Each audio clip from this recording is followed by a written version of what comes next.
Hi friends, welcome to MS creations. ఈరోజు మా శ్రీవారితో కలిసి నా చిన్ననాటి స్నేహితురాలు సరిత ఇంటికి వెళ్ళాము. వాళ్ళ ఎంట్రన్స్లో చూస్తున్నారు కదా, ఎంత చక్కగా క్రోటాన్స్తో ఎంత చక్కగా తీర్చిదిద్దారో. చాలా ఆహ్లాదంగా అనిపించింది అక్కడ వాతావరణము. సరిత నా చిన్ననాటి మిత్రురాలు. అక్కడికి వెళ్ళాక సంజయ్ అన్న చూశాక అనుకోకుండా వాళ్ళు ఇద్దరు చూసుకున్నప్పుడు తన చిన్ననాటి జ్ఞాపకాలు గుర్తు చేసుకున్నారు. వాళ్ళు స్నేహితులు చిన్నతనంలో చాలా హ్యాపీగా ఫీల్ అయ్యారు. వాళ్ళతో పాటు నేను సరిత కూడా చాలా హ్యాపీగా ఫీల్ అయ్యాము. వాళ్ళు మిద్దె తోట చూద్దామని వాళ్ళు తీసుకెళ్లారు. ఆ టెర్రస్ పైన గార్డెన్ చూస్తుంటే చాలా హ్యాపీగా అనిపించింది.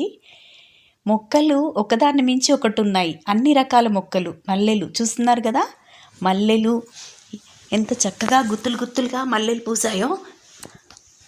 ఒకటేంటి, అన్ని రకాల మొక్కలు, క్రోటాన్స్, గులాబీలు, ఫ్లవర్స్, చామంతులు, కూరగాయల మొక్కలు, టమాటాలు, బ్రింజాల్, చామంతులు, బీరకాయ, ఈ క్రోటాన్స్, ఈ మొక్కలు గ్రీనరీ చూస్తుంటే అసలు మైమర్చిపోయే విధంగా అక్కడ టెర్రస్ గార్డెన్. పాలకూర, కొత్తిమీర, మెంతి, ప్రతి ఒక్కటి ఇది అంటూ లేదు అనకుండా వాటర్ యాపిల్, జామ, నిమ్మ, బత్తాయి అన్నీ ప్రతి ఒక్కటి కూడా ఈ మొక్క లేదు అనకుండా ప్రతి మొక్కను కూడా ఎంత చక్కగా దేనికది కూడా చక్కగా తీర్చిదిద్దారు. అక్కడ కూర్చుంటే అసలు సమయమే తెలియనంత అక్కడ వాతావరణం అనిపించింది. చాలా హ్యాపీగా అనిపించింది అక్కడ ఉండడం అనేది.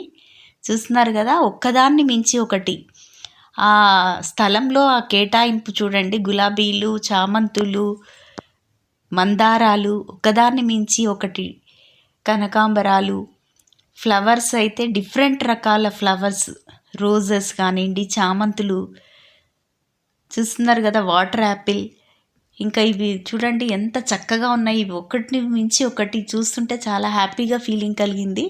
ఈరోజు సరిత సంజయ్ గారి టెర్రస్ గార్డెన్ మాకైతే చాలా బాగా నచ్చింది. మరి మీరు please see MS creations terrace garden. మీకు నచ్చిందా? అయితే లైక్ చేయండి, షేర్ చేయండి. థ్యాంక్ యూ సరిత, సంజయ్ అన్న.